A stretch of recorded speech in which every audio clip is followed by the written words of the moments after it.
میاں بیوی کے تعلق سے کچھ ایسے مسائل ہیں کہ جن کا جاننا بہت ضروری ہے، مگر وہ نہیں جانتے، کیونکہ دینی کتاب ہم پڑھتے نہیں اور عالم دین علماء اہل سنت سے پوچھنے میں شرم آتی ہے۔ مگر عجیب بات ہے، مسئلہ پوچھنے میں تو ہمیں شرم آتی ہے، مگر وہی غیرت اس وقت مر جاتی ہے جب دلہا اپنے دوستوں کو اور دلہن اپنی سہیلیوں کو پوری رات کی کہانی کہہ سناتے ہیں۔ استغفر اللہ، معاذ اللہ۔ مسئلہ یاد رہے کہ شادی سے پہلے میاں بیوی اور اولاد کے حقوق کے مسائل سیکھنا فرض ہیں۔ حضرت سیدنا جدید بغدادی رحمۃ اللہ تعالی علیہ فرماتے ہیں کہ انسان کو جماع کی ایسی ہی ضرورت ہے جیسے غذا کی، کیونکہ بیوی کے طہارت کا سبب ہے۔ حدیث پاک میں آتا ہے کہ جس طرح حرام صحبت پر گناہ ہے، اسی طرح جائز صحبت پر نیکیاں ہیں۔ جب شوہر اپنی بیوی سے ہم بستری یا مباشرت کا ارادہ کرے، اور بالخصوص شادی کی پہلی رات جسے سہاگ رات بھی کہتے ہیں، اور اس کے بعد جب بھی تو شوہر کو چاہیے کہ ان آداب و طریقہ کار کے مطابق عمل کرے، انشاءاللہ شیطان کی دست برد یعنی مداخلت سے محفوظ رہیں گے اور نیک اور صالح اولاد پیدا ہوگی۔ نماز کے بعد شوہر اپنی دلہن کی پیشانی کے تھوڑے سے بال نرمی اور محبت سے پکڑ کر یہ دعا پڑھے: اللہم انی اسألک خیرہا و خیر ما جبلتہا علیہ واعوذ بک من شرہا و شر ما جبلتہا علیہ۔ تو نماز اور اس دعا کی برکت سے میاں بیوی کے درمیان محبت اور الفت قائم ہوگی انشاءاللہ۔ اور 10 مرتبہ اللہ اکبر پڑھے، پھر بوس و کنار یعنی کسنگ شروع کرے تو کہے بسم اللہ العظیم اللہ اکبر اللہ اکبر، اور سورہ اخلاص 1 مرتبہ پوری پڑھے۔ چند اہم مسائل اور بھی ہیں، وہ بھی سن لیجئے۔ نمبر 1، خاص جماع ہم بستری مباشرت کے وقت بات کرنا مکروہ ہے، اس سے بچے کے توتلے پیدا ہونے کا خطرہ ہے۔ نمبر 2، اسی طرح اس وقت عورت کی شرمگاہ کی طرف نظر کرم کرنے سے بھی بچنا چاہیے کہ بچے کے اندھا ہونے کا امکان ہے۔ نمبر 3، یوں ہی بالکل برہنہ ننگے بھی ہم بستری مباشرت صحبت نہ کریں، ورنہ بچے کے بے حیا ہونے کا خدشہ ہے۔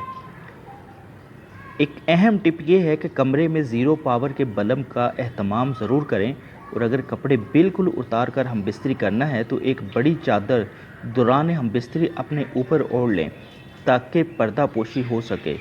بالکل ننگے ہو کر ہم بستری کرنا گدھا گدھی کی طرح جفتی کہلائے گا، جو کہ شریعت کے نزدیک ناپسندیدہ عمل ہے۔ نمبر 4، ہم بستری کے وقت بسم اللہ شریف پڑھنا سنت ہے، اور یہ دعا پڑھے: اللہم جنبنا الشیطان و جنب الشیطان ما رزقنا۔ مسئلہ، مگر یاد رہے کہ سطر کھولنے سے پہلے پڑھے، اور سب سے بہتر ہے کہ جب کمرے میں داخل ہو تب ہی بسم اللہ شریف پڑھ کر دایاں قدم اندر داخل کریں۔ اگر ہمیشہ ایسا کرتا رہے گا تو شیطان کمرے سے باہر ہی ٹھہر جائے گا، ورنہ وہ بھی آپ کے ساتھ شریک ہوگا۔ نمبر 5، عورت کے اندر مرد کے مقابلے 100 گنا زیادہ شہوت ہے، مگر اس پر حیا کو مسلط کر دیا گیا ہے، تو اگر مرد جلدی فارغ ہو جائے تو فوراً اپنی بیوی سے جدا نہ ہو بلکہ کچھ دیر ٹھہرے پھر الگ ہو۔ نمبر 6، جماع کے وقت کسی اور کا تصور کرنا بھی زنا اور سخت گناہ ہے۔ نمبر 7، جماع کے لیے کوئی وقت مقرر نہیں، ہاں بس اتنا خیال رہے کہ نماز فوت نہ ہونے پائے، کیونکہ بیوی سے بھی نماز، روزہ، اعتکاف، حیض نفاس اور نماز کے ایسے وقت میں صحبت کرنا کہ نماز کا وقت نکل جائے حرام ہے۔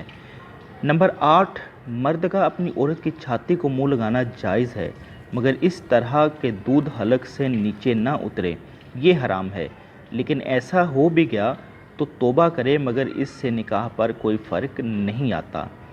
نمبر 9، مرد و عورت کو ایک دوسرے کا سطر شرمگاہ دیکھنا چھونا جائز ہے، مگر حکم یہی ہے کہ مقام مخصوص شرمگاہ کی طرف نہ دیکھا جائے کہ اس سے نسیان یعنی حافظہ کمزور ہونے کا مرض ہوتا ہے اور نگاہ بھی کمزور ہو جاتی ہے۔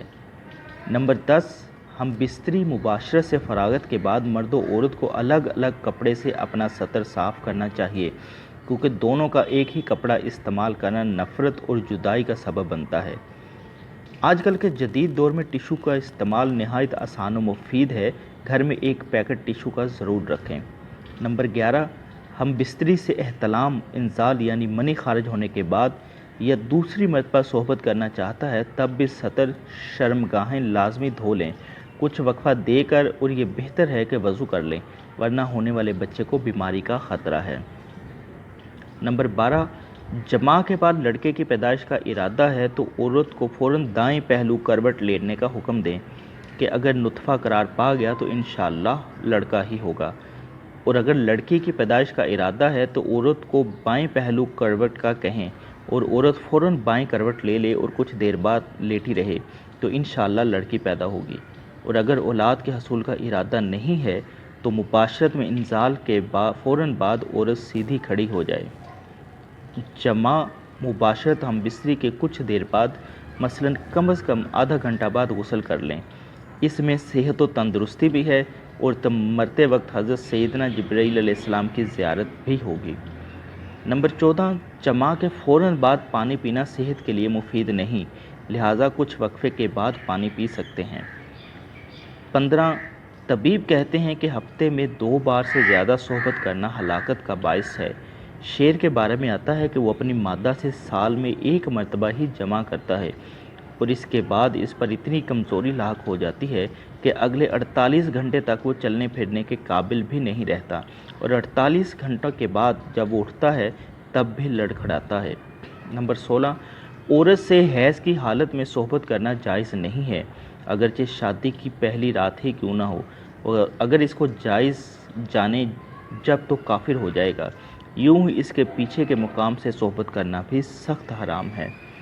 نمبر 17، مباشرت کے بعد حالت جنابت میں یعنی ناپاکی کی حالت میں اور حیض کی حالت میں عورت منحوس اچھوت بھی نہیں ہو جاتی، جیسا کہ بہت جگہ رواج ہے کہ کھانا بھی نہیں بنانے دیتے، برتنوں کو ہاتھ بھی نہیں لگانے دیتے، یہ جہالت ہے، بلکہ اس کے ساتھ سونے میں بھی کوئی حرج نہیں۔